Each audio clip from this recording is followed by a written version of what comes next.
Okay, so continuing on, angular momentum and torque. I want to talk about those again, but this time I want to talk about them in terms of rotational units.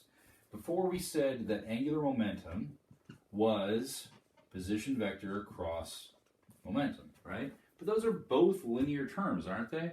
It's a distance away. It's a straight line velocity, okay? For this one, if you've got that, you have to have a velocity like this, and that's the velocity you're taking into consideration there. It doesn't really make a whole lot of sense to talk about that.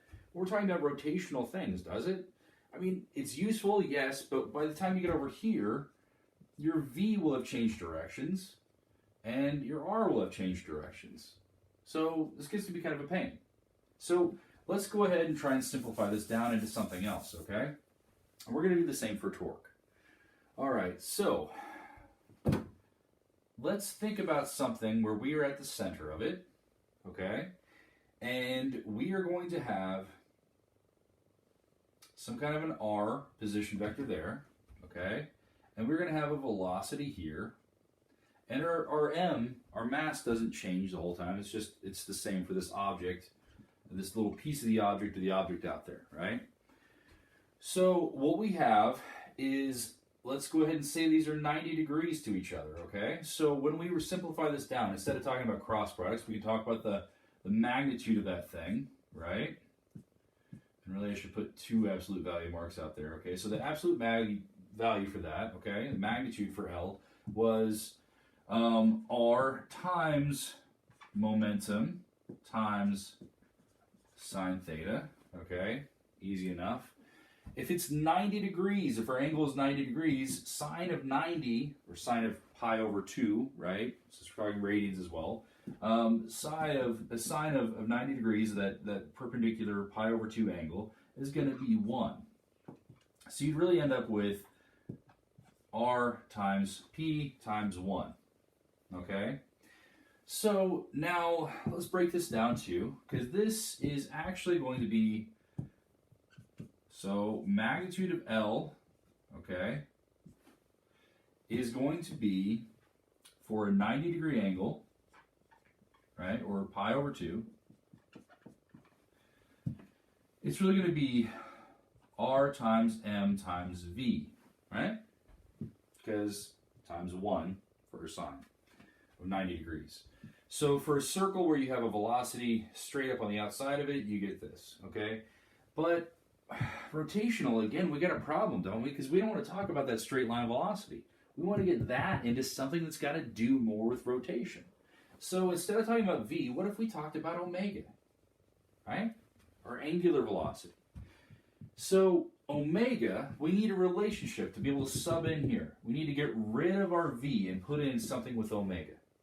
So if you remember, V is equal to omega times our radius, okay? So let's go ahead and pop that in and see what we get. So dropping this down again, okay? Magnitude of our angular momentum is going to be R times M times omega times R. So now we've got an R squared in here, okay? So let's go ahead and move this around, rearrange it just a little bit to make it a little bit tidier to look at, okay? The absolute value of our angular momentum about the center is going to be, let's go ahead and bump our omega out to the front, times mr squared. Now that is interesting because if you guys remember, mr squared, when we're talking about rotational stuff, that was our moment of inertia. Moment of inertia is always some fraction, right? Some kind of a fraction of something times mr squared. So here's where it comes in. For something that is spinning about a center point, only for something that's spinning about the center point, okay? LC, the magnitude of that, okay? Magnitude of the angular momentum about the center is going to be omega I.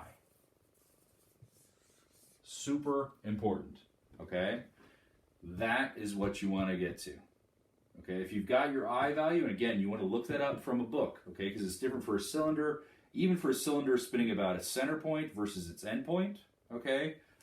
And it's very different from a disc much less the hollow disk. Each one of those things is going to have a different I value.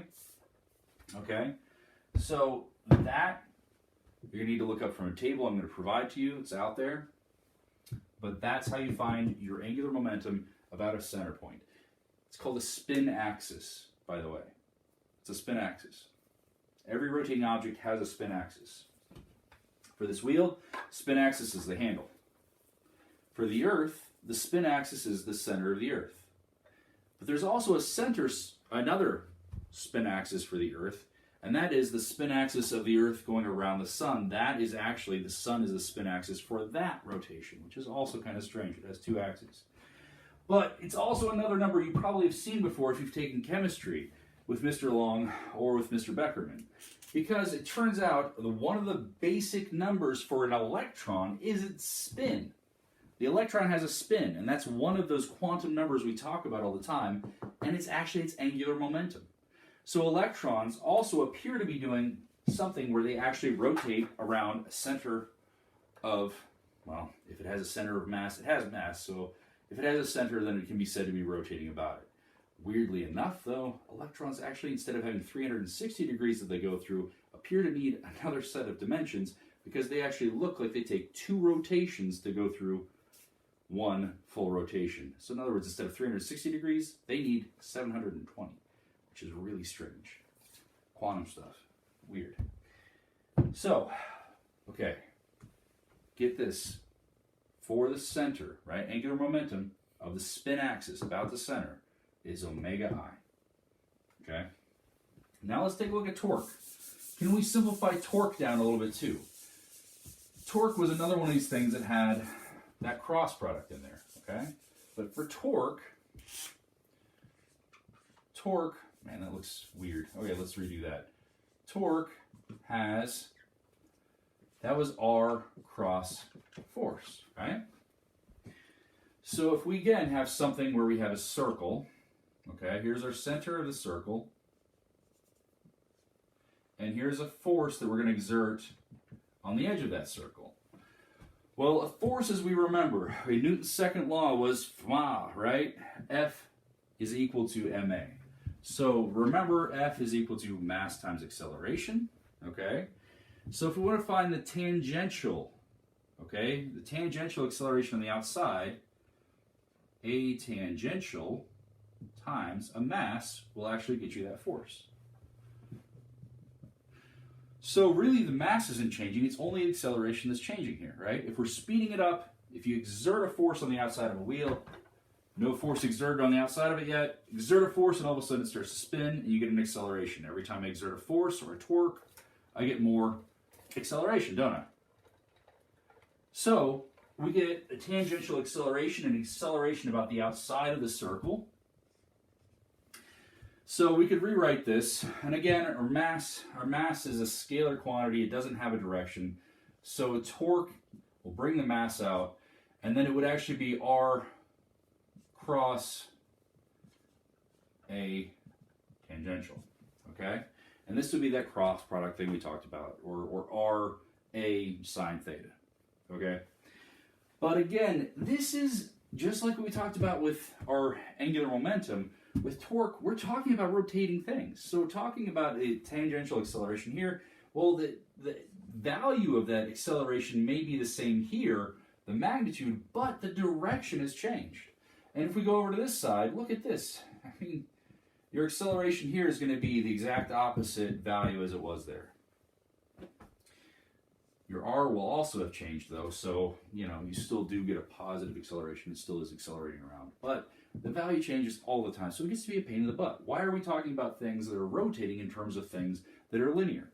Let's go ahead and put it into rotational terms, okay? So for that, we need to get, instead of this, okay? We'll leave this here for there, okay, for now. So let's go ahead and bring this over. We're going to talk about the magnitude of the torque, okay? So we don't have to do the cross product anymore. So the magnitude of the torque is mass times R times a tangential times sine of theta. And if we're on a wheel, that acceleration most of the time, again, is going to be 90 degrees or perpendicular or pi over 2 to our position vector. So if this is going to be 90 degrees most of the time, which it is, that basically makes that 1, just like it was for our angular momentum example, okay?